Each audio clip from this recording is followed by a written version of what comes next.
Magandang araw. Ito po ang video ng aming gala sa aming paboritong ilog dito sa Barangay Suwa, Malinaw, Albay. Kaunting lakad lang naman po ito. Abutin siguro ng 15 hanggang 20 minuto. Malinawon. Pero masira mo magkarigos. At na-excite nga po talaga ako dahil nung una ko pong punta rito ay napakalabo ng tubig. Pero ngayon, mukhang masusulit ang ligo ko. Ilang minuto pang paglalakad at nandito na po kami sa bahay ni Nanay Mirna Buendia. Ang pamilya niya po ang may-ari ng lupang nakakasakop ng paborito naming paliguang ito. Ito po ang maliit at simple lamang na dampa na pinagawa ng pamilya ni Nanay Mirna. Pwedeng gamitin ni Numan basta ba magpapaalam. Medyo malakas yung hangin habagat nung kami po ay napunta rito. Pero mabuti na lamang at hindi po umuulan, kaya ayos na ayos lang. Kaya tayo ng pang-ulam. Alam niyo naman siguro kung gaano ko kapaborito ang talbos ng dahon ng gabi. Kaya naman nagpaalam po kami kay Nanay Mirna na kukuha lamang ng kaunti at isasahog namin sa aming kusido. Ang totoo niyan ay tinulungan pa nga kami ni Nanay Mirna na magpitas ng talbos ng dahon ng gabi na may kasamang lubi-lubi.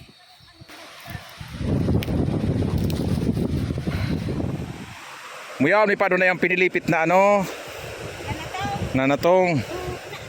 Malakas yung alon ngayon sa dagat at hindi ako nakapagpana ng isda kaya naman magtsatsaga kami ngayon sa tinapa na pangsahog sa aming kusido. Napakatipid, hindi po ba?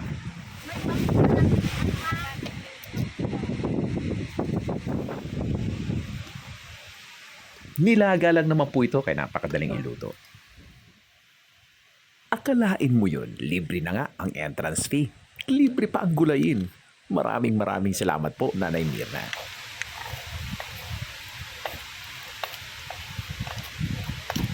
Nag-ihaw din po kami ng kaunting liempo para naman kahit papano may ibang putahing malalasahan.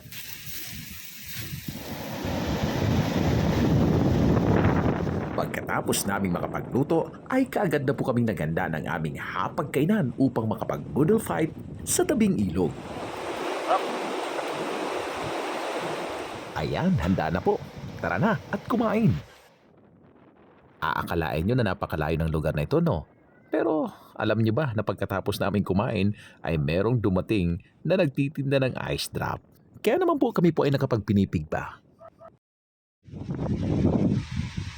Kung mapapansin nyo po ay napakalinis ng paligid, hindi po ba? Yan po ay dahil napakasipag po ni Nanay Mirna na maglinis sa lugar na ito. Kaya naman po nakakapanghinayang kung sino-sino na lang ang pupunta rito at mag-iiwan ng basura. Ayaw po kasi nating mangyari din dito yung nangyari po sa Dalipay River ng Kawayan Manito. Kung sino-sino na lang ang pumupunta at kung sino-sino na rin lang ang nag-iiwan ng basura. At ang malungkot po niyan ay sa amin pong mga taga-kwento ng mga gala namin isinisisi yung paglapastangan sa paligid. Kasing araw, kung hindi raw namin ipinakilala yung lugar, hindi raw namin ipinost sa social media, ay hindi raw po dadayuhin ng kahit na sino, kasama na dyan yung mga walang disiplina. Napaka-basic lang naman po kasi ng rules sa pagiging isang outdoorista. Simple lang, kung love mo po ang nature, kagaya ng sinasabi mo sa social media, iparamdam, ipakita, huwag maging lapastangan.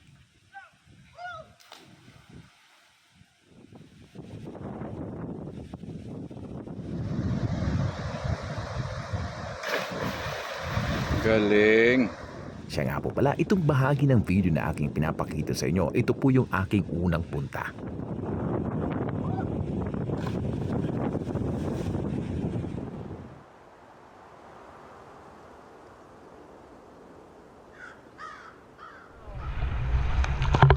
At eto na nga ang aking ikalawang punta, kung saan kasama ko ang aking dalawang kaibigan at ang aking anak.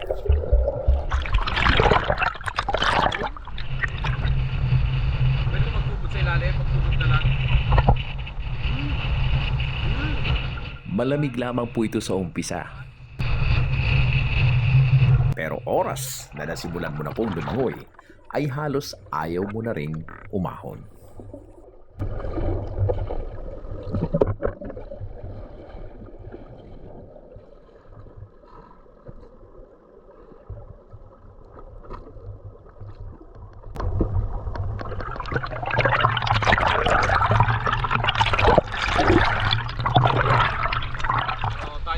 Nilaladok. Tatalon. So, cash out kay Teacher Obic ng Pasakaw. Sa kanya ko po natutunan yung mga ganong lingwahe. Nung ako'y sumisid ay nakita ko napakarami pa palang isda sa ilog na ito. Kaya marami daw namiminwit na mamana at gumagamit ng fish net sa paghuli ng isda rito. Medyo silted nga lang or maputi kaya hindi makita masyado. Pero totoo, marami pa nga talagang isda. Ang medyo nakakatakot nga lang talaga dito dahil malalim yung ilog, delikado sa mga bata. At kung maulan, huwag na po kayong dadayo rito dahil talagang delikado. Kailangan laging mata sa bola tayo pag nandito may kasamang bata o kahit na sinong hindi marunong lumangoy. Pero may bahagi naman na mababaw lamang at pwede rito yung mga bata.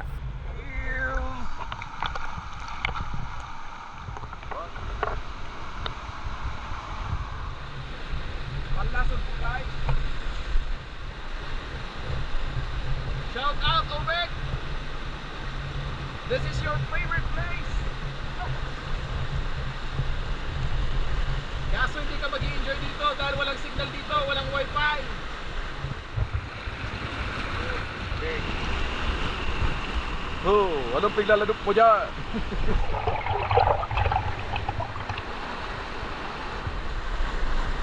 Dito ay mababaw lamang at napakasarap magtampisaw. Subalit malakas po yung agos kaya naman mag-iingat pa rin.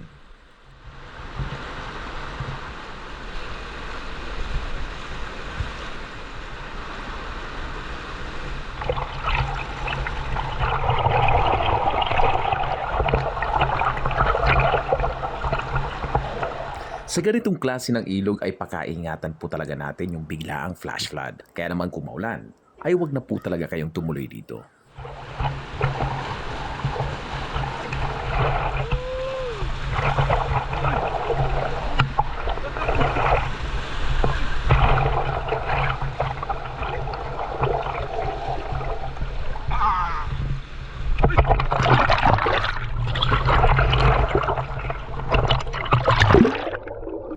Napakasarap po sa pakiramdam ng tubig dito kaya naman talagang halos ayaw na namin talagang umuwi pa.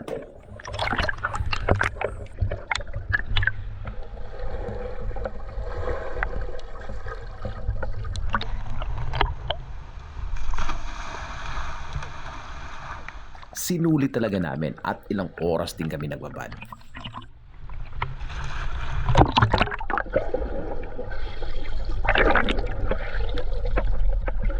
At maya-maya pa, bago pa man kami abuti ng dilim, ay nagpasya na po kami umuwi. Bitin pa nga itong kasama kong si Von. Ganun pa man, napakarami pa namang oras, kaya babalik po kami para sa isang overnight camping.